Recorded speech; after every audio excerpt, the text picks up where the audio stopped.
নমস্কার বন্ধুরা, আপনি দেখছেন ভক্তির সাথী। আজ আমরা জানব এক অলৌকিক কাহিনী, যেটা শুনলে আপনাদের গা শিউরে উঠবে। হ্যাঁ, বাবা তারকেশ্বর মহাদেবের মন্দিরের কথাই বলছি।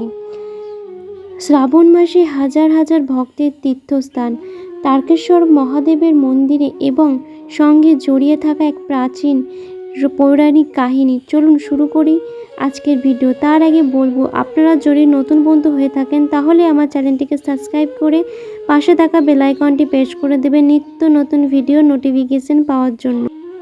পশ্চিমবঙ্গে হুগলি জেলার বুকে অবস্থিত তারকেশ্বর এক প্রসিদ্ধ তীর্থস্থান। এখানকার তারকনাথ মন্দির হল শিব ভক্তদের শ্রদ্ধা এবং প্রাচীন কেন্দ্র। প্রতি বছর শ্রাবণ মাসে লাখ লাখ ভক্ত এখানে কাঁধে গঙ্গা জল নিয়ে কায়নাথ হিসেবে উপস্থিত হন। মন্দিরটি তৈরি হয়েছে 18তম শতকে, কিন্তু এই স্থানটি মাহাত্ম্য বহু পুরনো। মন্দির নির্মাণের ইতিহাস। কিভাবে তৈরি হয়েছিল এই মন্দির? তারকেশ্বর মন্দিরে প্রতিষ্ঠার কাহিনী জড়িয়ে আছে ভূমিপতি রাজা কৃষ্ণচন্দ্র ও কৃষ্ণনাভ অজর নামে এক সাধু সঙ্গে। কথিত আছে, একবার এক সাধু গভীর ধ্যানে বসেছিলেন এই বনেতেই। সেই সময় তিনি শিবলিঙ্গ আবিষ্কার করেছিলেন। যখন তিনি শিবলিঙ্গটিকে আবিষ্কার করেছিলেন, রাজা কৃষ্ণচন্দ্র এরপর এই শিবলিঙ্গের ওপর মন্দির নির্মাণ করান। সেটাই বলা হয়, সেই শিবলিঙ্গ তারকেশ্বর নামে খ্যাত হয়, অর্থাৎ তরণকারী ঈশ্বর। পৌরাণিক কাহিনী শিবলিঙ্গের মাহাত্ম্য। এর মাহাত্ম্য কী ছিল? এখন আছি এক প্রাচীন পৌরাণিক কাহিনীতে। কথিত আছে, এই স্থানে একসময় এক রাক্ষস ছিলেন, যিনি সাধু সন্ন্যাসীদের ত্যাগ ও সাধনায় শুধু বিঘ্ন ঘটাতেন।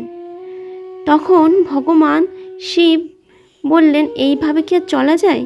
তখন তিনি নিজেই আবির্ভূত হন এবং সেই রাক্ষসকে বিনাশ করে আর সেই স্থানকে পবিত্র করে দেন। তখন থেকে এই স্থানটি তরণকারিণী শিব অর্থাৎ তারকেশ্বর নামে খ্যাত হয়। ভক্তেরা বিশ্বাস করেন যে এখানে শিব পুজো করলে জন্ম জন্মান্তের পাপ মুক্তি পায় এবং শিব নিজেই ভক্তদের তার করে নেন, নিজের করে নেন, মানে উদ্ধার করেন। শ্রাবণ মাসে এখানে হয় বিশাল কাথি যাত্রা, যেখানে ভক্তরা গঙ্গা জল কাঁধে নিয়ে কয়েক কিলোমিটার হাঁটে। মহাশিবরাত্রির দিন এবং বাংলা নববর্ষে এখানে বিরাট মেলা হয়।